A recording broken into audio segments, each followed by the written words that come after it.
Bismillah. Assalamualaikum warahmatullahi wabarakatuh. Alhamdulillah salatu wassalamu ala Rasulillah wa ala alihi wa sahbihi wa man wala ma ba'du.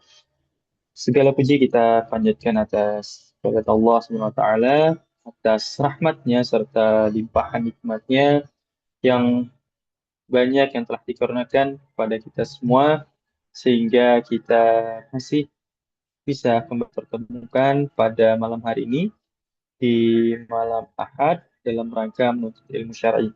Salam serta salam tak lupa kita aturkan kepada junjungan kita, suri tauladan kita yang kita nantikan syafaatnya baginda Nabiullah Muhammad SAW serta kepada keluarga beliau, kepada istri-istri beliau, kepada para sahabat, tabi'in, tabi'ut tabi'in, serta kepada umat-umat beliau yang selalu mengikuti sunnah-sunnah beliau hingga akhir hayatnya.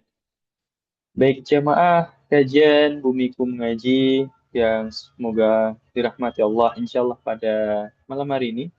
Pada kesempatan kali ini kita akan kembali melanjutkan kajian rutin kita yang akan membahas kitab Jamil Ulum wal Hikam. Alhamdulillah kita telah masuk di hadis ke-18 di pembahasan ke-12. Insya Allah masih akan membahas tentang takwa dan akhlak mulia. Kajian kita pada malam hari ini akan diisi oleh beliau, guru kita, Ustadz Faizal Mista SH MPDI, Hafizullah Ta'ala. Baik, sebelum kajian dimulai, kami mengajak pada jamaah untuk ikut bergabung dalam dakwah Bumiku Mengaji dengan ikut men-share seluas-luasnya informasi yang diadakan oleh Bumiku Mengaji kepada keluarga maupun rekan-rekan dari para jamaah sekalian. Semoga apa yang jamaah bagikan, jamaah share kepada keluarga maupun rekan dari jamaah, semoga Allah berikan balasan dengan sebaik-baik balasan. Kemudian kami juga mengajak kepada jamaah untuk terus memperbarui niatnya dalam belajar, memperhatikan adab-adabnya di dalam bermajelis, serta mempersiapkan alat tulisnya sehingga nanti bisa mencatat faedah-faedah yang akan disampaikan oleh Ustadz. Kemudian kami juga sampaikan bahwasanya insyaallah kajian kita akan terdiri dari dua sesi. Sesi yang pertama yakni sesi materi dan sesi yang kedua yakni sesi tanya jawab sehingga kepada jamaah yang nantinya memiliki pertanyaan, kami persilahkan bisa bertanya secara langsung dengan raise hand terlebih dahulu atau bisa menuliskan pertanyaannya di kolom chat. Dan bagi jamaah yang butuh privasi terhadap pertanyaannya, kami persilahkan boleh langsung dikirimkan ke PMC. Kemudian kami juga akan mengutamakan untuk pertanyaan-pertanyaan yang sesuai dengan pembahasan materi kita pada malam hari ini. Namun kami tidak menutup bagi jemaah yang hendak bertanya di luar materi. Baik, insya Allah kajian kita akan kita mulai langsung setelah Ustadz bergabung ya di Zoom kita pada malam hari ini. Eh, Pada malam ini sudah menunjukkan pukul 28 menit waktu Indonesia Barat ya. Insya Allah nanti setelah Ustadz bergabung, kajian akan langsung kita mulai. Oleh karena itu kami harap kepada jemaah untuk bisa mempersiapkan dirinya dengan baik. Baik, demikian untuk mukadimah dari kami.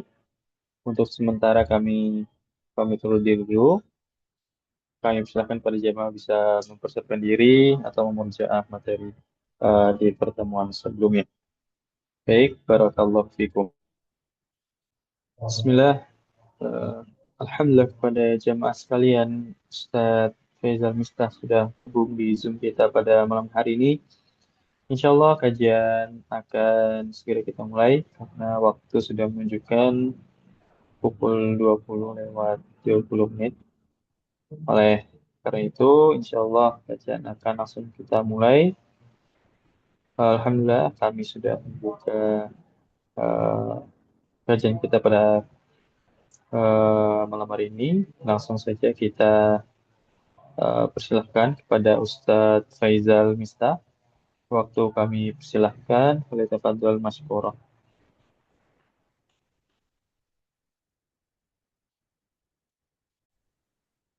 Baik, barakallahu fikum. Bismillahirrahmanirrahim. Assalamualaikum warahmatullahi wabarakatuh. Alhamdulillahi rabbil alamin. Wassalatu wassalamu ala asyrafil anbiya'i wal mursalin. Nabiyyina Muhammadin sallallahu alaihi wa ala alihi wa sahbihi ajma'in. Amma ba'd. Allahumma allimna ma yanfa'una wanfa'na bima 'allamtana wa zidna ilma. Allahumma aslih lana sya'nana kullah ولا تكلنا إلى أنفسنا طرفة عين سبحانك لا علم لنا إلا ما علمتنا إنك أنت العليم الحكيم. Tapi ikhwati fiddin rahimani wa rahimakumullah, kita akan melanjutkan pembacaan kitab Jami'ul Ulum wal Hikam li Syekh Al-Hafidz Al-Imam Ibn Rajab rahimahullahu taala. Naam, tafadhal kita bacakan hadisnya. Kita masih hadis yang ke-18, penjelasan tentang penghapusan dosa-dosa besar dengan amalan-amalan soleh dan sebaliknya. Naam, tafadhal Syekh Muhammad dibacakan hadisnya. Baik, Ustaz. An Abi Zarin Jundub bin Junadah wa Abi Abdurrahman Mu'adz bin Jabal radhiyallahu anhuma an Rasulillah sallallahu alaihi wasallam qala ittaqillaha haitsu ma kunta wa atbi'is sayyi'atal hasanata tamhuha wa khaliqin nasa bi khuluqin hasanin wa Tirmizi wa qala hadisun hasanun wa fi ba- ba'dal nasakh Ba'di. hasanun sahihun. Taib, baca artinya. dari dari Abu Zar, Jundub bin Junadah dan Abu Abdurrahman Muaz bin Jabal radhiyallahu anhuma dari Rasulullah sallallahu alaihi wasallam, beliau bersabda, bertakwalah kepada Allah di mana saja engkau berada dan ikutilah perbuatan buruk dengan perbuatan baik, niscaya perbuatan baik itu akan menghapuskannya. Dan berakhlaklah dengan manusia dan akhlak yang baik. Diriwayatkan oleh At-Tirmizi dan dia berkata hadis hasan, pada sebagian naskah hasan sahih. Taib, barakallahu fikum Syekh Muhammad. Kita lanjutkan penjelasan yang disebutkan oleh Al-Hafidz Ibnu Rajab rahimahullah ta'ala dalam kitab beliau. Taib, terakhir kita membahas atau beliau membahas tentang apakah dosa-dosa besar itu otomatis terhapus dengan amalan soleh, dan pendapat yang rajih yang beliau pilih adalah dosa-dosa besar tidak otomatis terhapus dengan amalan soleh, berbeda dengan dosa kecil. Adapun pendapat yang mengatakan dosa besar terhapus dengan amalan-amalan soleh, pendapat yang lemah ya, dengan dalil-dalil yang sudah beliau sebutkan. Kemudian juga dalil-dalil yang menunjukkan bahwa dosa besar itu bisa dihapus dengan bakti kepada orang tua atau amalan-amalan soleh yang lainnya, maka itu dalil-dalilnya tidak tepat ya kalau digunakan untuk pendapat tersebut. Justru dalil-dalil tersebut, kata beliau ya, justru dalil tersebut menunjukkan bahwa dosa besar bisa terhapus harus dengan taubat dan nasuha ya. Harus dengan taubat dan nasuha. Kenapa? Karena semua dalil-dalil ya, yang menunjukkan akan diampuni dosa dengan amalan soleh itu adalah dalil-dalil bagi orang-orang yang sudah bertobat dan nasuha, yang menyesal bertobat dan ingin melakukan menghapus kesalahannya itu dengan melakukan amalan-amalan soleh. Beliau mengatakan wahadhihi kulluha ya, hadhihi kulluha maksudnya dalil-dalil yang sudah kita bacakan ya, kisah-kisah orang-orang yang melakukan dosa besar, baik pembunuhan atau di kisah itu ada penyihir ya, wanita yang melakukan perbuatan sihir di zaman dahulu, atau yang pernah melakukan pembunuhan, itu kan dosa-dosa besar semua. Atau ada orang yang harus dihukum had ya. Kemudian diampuni dosa-dosanya karena dia bertobat dan nasuha. Ya, dengan mengganti amalan-amalan yang baik di akhir kehidupannya, melakukan bakti kepada orang tua, atau amalan-amalan yang lain. Beliau mengatakan wahadhihi kulluha la dilalata fiha ala takfiril kabair bimujarradil amal. Semua dalil itu tidak menunjukkan bahwa dosa besar bisa terhapus otomatis dengan amalan soleh. Tetapi mereka dihapus karena ada penyesalan dan taubat. Lianna kulla min dzikri fiha min dzikri fiha kana nadiman taiban min dzambihi. Semua hadis-hadis di atas ya, kisah-kisah orang yang orang yang berdosa di atas disebutkan bahwa mereka semua menyesal atas dosanya dan mereka bertobat dari dosanya, maka mereka pun akhirnya diampuni dosa-dosanya. Wa inna makana su'aluhu an amalin saleh yataqarraba bihi ilallah ba'da taubah. Adapun pertanyaan mereka kepada para sahabat atau yang mendatangi Rasulullah SAW ya, atau yang mendatangi Umar bin Khattab radhiyallahu taala anhu pada kisah sebelumnya, pertanyaan tentang amalan soleh yang dengan itu mereka ingin mendekatkan diri kepada Allah itu setelah mereka menyesal dan setelah bertobat, sehingga Allah menghapus dosa-dosa dan bekas-bekas dosa secara seluruh dengan amalan soleh tersebut. Jadi mereka sudah menyesal dulu dan bertobat, lalu mereka mendatangi orang yang berilmu, mendatangi Nabi, mendatangi para sahabat, ingin meminta bimbingan, petunjuk apa yang harus dilakukan setelah mereka bertobat. Maka mereka berharap amalan-amalan soleh yang dianjurkan untuk mereka lakukan ya, seperti berbakti kepada orang tua dan yang lainnya. Mereka berharap amalan soleh itu bisa menghapus bekas-bekas dosa-dosa desa mereka dulu dengan totalitas ya. Itu harapan mereka.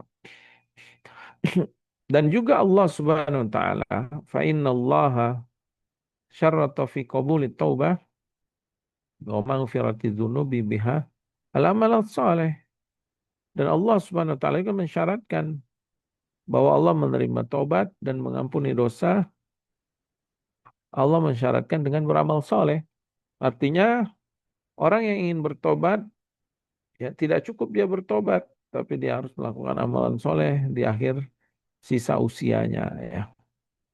Seperti firman Allah dalam surat Maryam, ila man taba wa amana wa amila salihah. Kecuali orang yang bertobat yang tidak dihukum oleh Allah ya. Dan dia pun beriman, kemudian dia pun beramal soleh. Dan juga firman Allah dalam surat Toha ayat ke-82, wa inni laghaffarun liman taba wa amana wa amila salihah. Dan sungguh kata Allah, aku maha pengampun yang banyak mengampuni hamba-hambanya. Bagi siapa? Bagi orang yang mau bertobat dan orang yang beriman dan beramal soleh. Jadi di dalam hadis ini Allah mensyaratkan iman dan amalan soleh. Kemudian begitu juga di dalam surat Qasas ayat ke-67 Allah Subhanahu wa taala berfirman, "Fa amma man taba wa amana wa amila salihah fa asa an yakuna minal muflihin." Adapun orang-orang yang bertobat dan dia beriman serta dia beramal saleh, maka mudah-mudahan Allah Subhanahu wa taala me- eh, mudah-mudahan Allah Subhanahu wa taala menjadikan orang tersebut orang-orang yang beruntung. Maksudnya, mudah-mudahan mereka diterima tobatnya, diampuni dosanya, dan kemudian dia dijadikan orang-orang yang beruntung dimasukkan ke dalam surganya Allah Subhanahu wa taala. Nah, kemudian ya, wa fi hadza muta'allaq liman yaqulu inna ta'iba ba'da taubati fil masyiah. Dan pada kasus ini ya, yaitu orang yang bertobat dan beramal soleh diharapkan diampuni dosanya, itu masih tergantung gitu. Yaitu maksudnya masih tergantung. Jadi ada yang berpendapat, liman yakul maksudnya ada yang berpendapat inna ta'iba ba'da taubah fil masyiah. Orang yang bertobat, walaupun dia sudah bertobat, tetap tidak otomatis dosanya langsung diampuni Allah. Tapi apa? Muta'allaq, masih digantung. Fil masyiah, maksudnya tergantung kehendak Allah subhanahu wa ta'ala. Ya. Jadi, walaupun ayat-ayat tadi, dalil-dalil tadi menyebutkan bahwa taubat nasuha, beriman dan beramal soleh itu bisa menghapus seluruh dosa-dosa besar dan dosa-dosa kecilnya, tetapi ada yang berpendapat belum tentu juga. Walaupun dia sudah bertobat dan beramal soleh, tetap karena dia sudah pernah berdosa, dosa besar, di akhirat masih tergantung kehendak Allah SWT. Jika Allah kehendaki, bisa jadi dosa-dosa besarnya itu dihukum dulu atas kesalahannya. Ya, bisa jadi. Ya, dan bisa jadi dosa-dosa besarnya diampuni. Ya. Akan tetapi di sini Ibnu Rajab rahimahullah taala ya, sebelumnya sudah membahas ya bahwa yang benar adalah asa, ya, kalimat asa dari Allah Subhanahu wa taala itu menunjukkan bahwa pasti terjadi. Maksudnya pasti Allah ampuni dosa-dosanya. Bagi yang benar-benar taubat dan nasuh. Akan tapi beliau ingin menjelaskan wa kana hadza halu katsirin minal khaifina minas salaf. Kenapa ada yang berpendapat seperti ini? Karena para salaf dahulu sangat takut kepada Allah. Sehingga mereka tidak memandang dosa itu sesuatu yang sederhana, yang bisa dihapus begitu saja. Saking mereka takutnya kepada Allah Subhanahu wa taala. Wa qala ba'duhum li rajulin, bahkan sebagian salaf dulu pernah berkata kepada seseorang, bertanya, hal aznabta dzamban? Apakah engkau pernah melakukan dosa? Orang ini pun mengatakan, "Na'am, saya pernah." Kemudian dikatakan lagi, "Fa'alim ta'annallaha katabahu alaika?" Apakah engkau sudah mengetahui bahwa dosa-dosamu sudah dicatat oleh Allah? Dia pun mengatakan, "Na'am." Kemudian dikatakan kepadanya, "Fa'mal." Maka beramal solehlah engkau. Hatta ta'lama annallaha qad mahahu. Sehingga engkau mengetahui bahwasanya Allah benar-benar telah menghapusi dosa-dosamu. Tapi kapan dia tahu? Kan nggak tahu. Sehingga maksudnya benar-benarlah engkau beramal soleh. Benar-benar engkau beramal soleh sampai engkau wafat. Sampai engkau mengetahui Allah sudah mengampuni dosamu. Artinya kan dia nggak akan pernah tahu kapan Allah mengampuni dosanya. Artinya dia harus bersungguh-sungguh beramal soleh sampai dia diwafatkan Allah subhanahu wa ta'ala, istiqomah dalam amalan tersebut. Wa minhu, dan di antara pendapat para salaf tersebut adalah perkataan Ibnu Mas'ud radhiyallahu taala anhu. Beliau mengatakan innal mu'min yardunubahu ka'annahu fi asli jabalin yakhafu an yaqa'a alaih.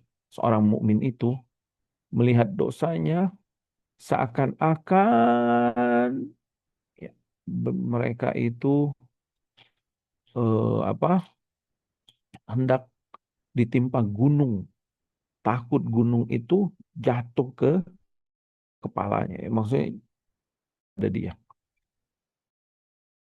seperti gunung yang akan menimpanya. Berbeda orang yang berdosa, wa inal fajir, adapun orang yang berdosa, ya bahu kadubabin tara ala anfihi. Adapun orang-orang yang fajir, pelaku maksiat, orang-orang yang sering berdosa itu ya, dia melihat dosanya seakan-akan alat yang menempel di hidungnya, sehingga dia menganggap ini beda dengan orang-orang beriman. Dia melihat dosa seperti gunung di hadapannya yang akan jatuh ke kepalanya ya, yang menghancurkan. Qala bihi hakaza, dan dia mengatakan, diriwayatkan Imam Bukhari ya. Wa kanu, dan para salaf dahulu yattahamuna a'malahum wa taubatahum. Bahkan mereka tidak membangga-banggakan amal mereka dan taubat mereka. Bahkan mereka menghinakan amal dan taubat mereka. Maksudnya saking takutnya kepada Allah, saking nggak kepedean gitu. Walaupun mereka terus beramal, tapi mereka takut sama Allah. Jadi tidak membangga-banggakan amalnya. Wa yakhafun, bahkan mereka takut dengan amal dan taubat mereka, an la yakuna qad qubila minhum bidzalika. Mereka takut Allah tidak menerima amalan-amalan itu. Ini keadaan para para salaf terdahulu ya.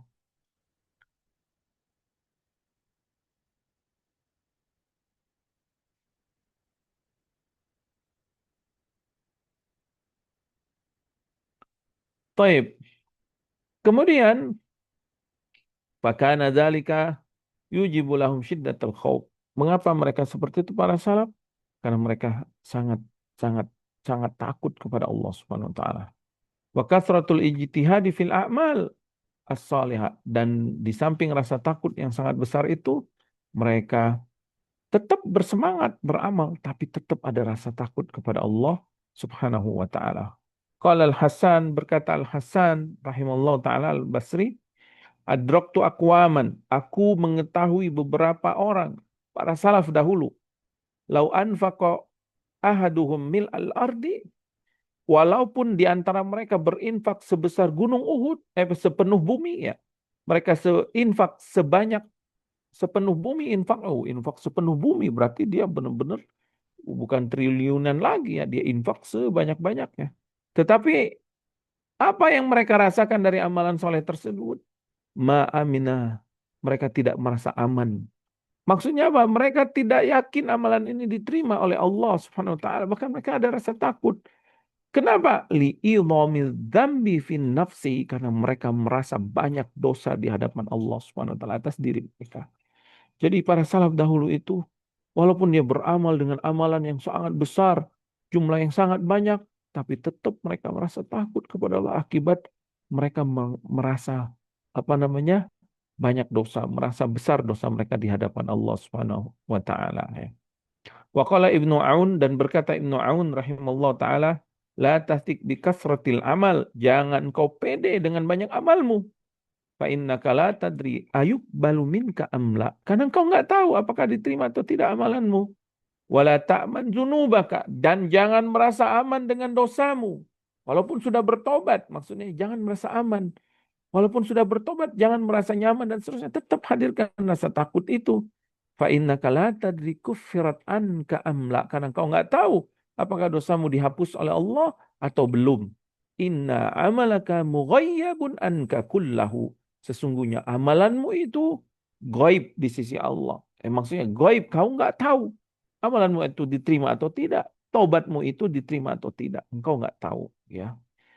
Jadi eh, ini keadaan para salaf dulu. Jadi pendapat yang mengatakan orang yang bertobat tetap di bawah kehendak Allah karena saking takutnya mereka, apa namanya, saking takutnya mereka bahwa dosa mereka belum tentu diampuni Allah ya, dan amalan mereka belum tentu diterima terima Allah ya. Walaupun pendapat yang rojih ya, dari para salaf, apa dari yang disebutkan Ibnu Rajab rahimahullah taala itu, orang yang sudah bertobat taubatan nasuha diampuni Allah, diampuni Allah. Karena kalimat asa, asa itu mudah-mudahan kalau datang dari Allah maka itu wajib Allah akan mengampuni dosanya tersebut. Ya. Tetapi Ibnu Rajab rahimahullah taala ingin menyebutkan riwayat cerita ini, hadis ini, agar kita itu tahu bahwa para salaf dahulu itu saking takutnya kepada Allah, saking waraknya mereka, saking tawaduknya mereka, saking takwanya mereka, maka mereka pun merasakan perkataan perkataan yang seperti ini ya. Kemudian beliau mengatakan wal adhar wallahu alam, dan yang nampak wallahu alam fi hadhil mas'alah, dan yang lebih jelas maksudnya dalam masalah ini, a'ni masalah takfirul kabair bil a'mal, yaitu tentang pengampunan dosa besar dengan amal-amalan saleh.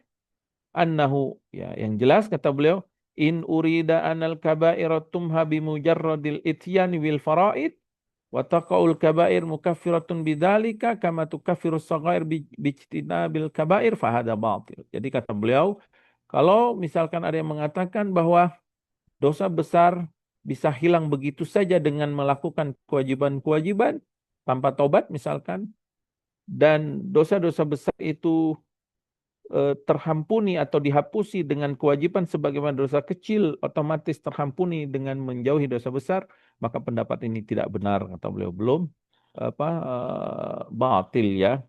Wa in urida, tapi kalau yang dimaksud annahu qad yuwazanu yaumal qiyamah bainal kabair wa baina ba'dal amal.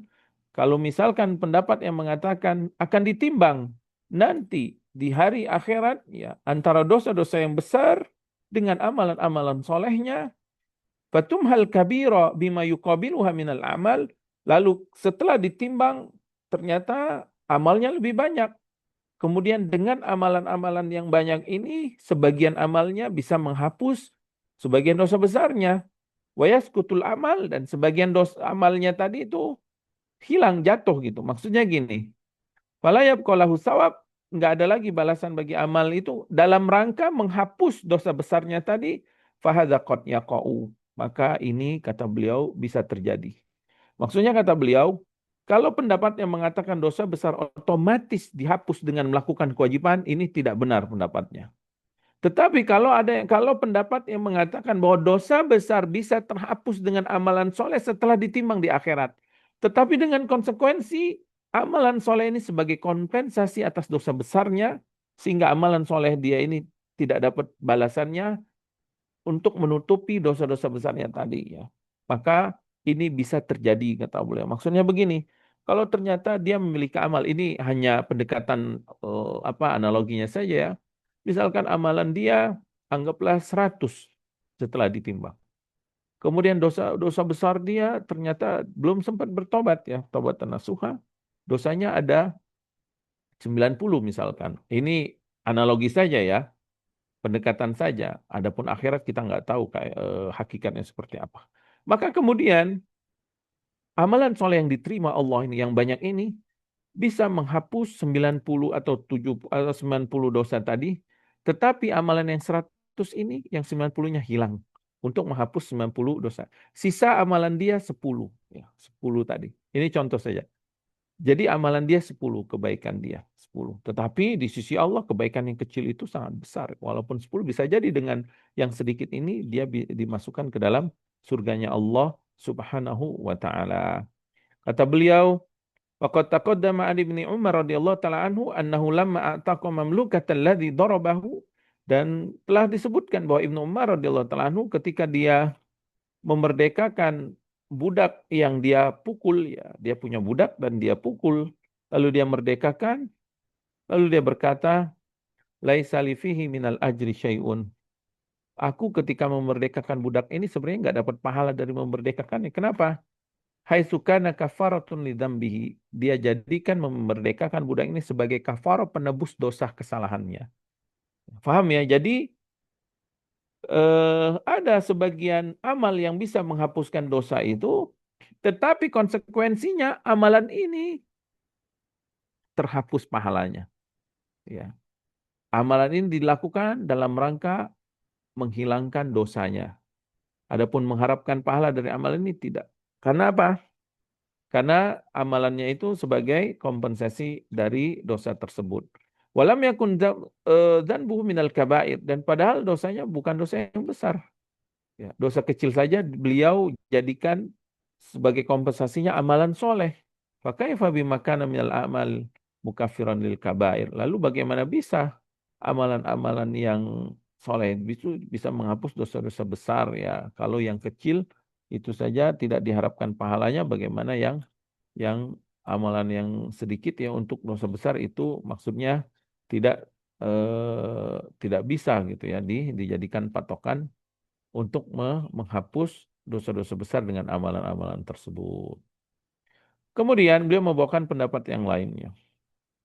Wasabaqa aidan qaulu man qala minas salaf, dan telah disebutkan juga ada perkataan dari para salaf, inna sayyi'ata tumha wa yaskutu nadhiruha hasanatun minal hasanatin lati hiya thawabul amal.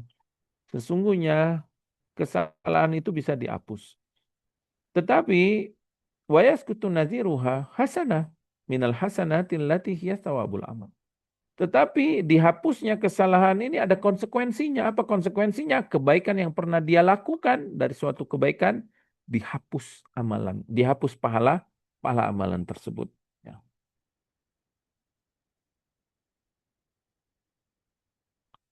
Taib. eh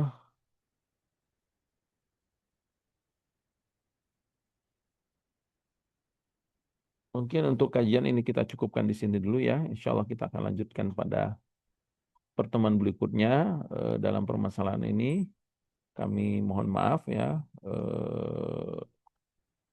untuk apa namanya untuk tidak melanjutkan kajian ini. Insya Allah kita akan lanjutkan pada pertemuan berikutnya.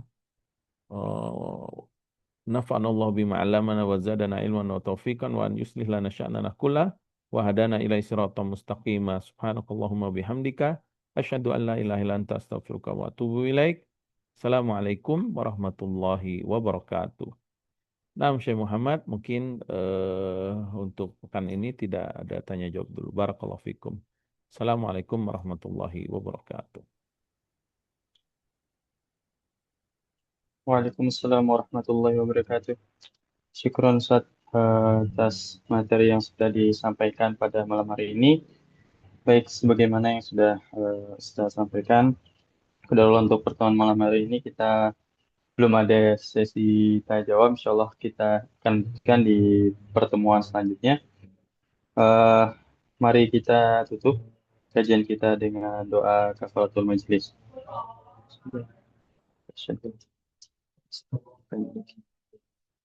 Baik, kami selaku panitia dari Bumi Kumaci mengucapkan permohonan maaf jika terdapat kekurangan dalam penyelenggaraan kajian pada malam hari ini.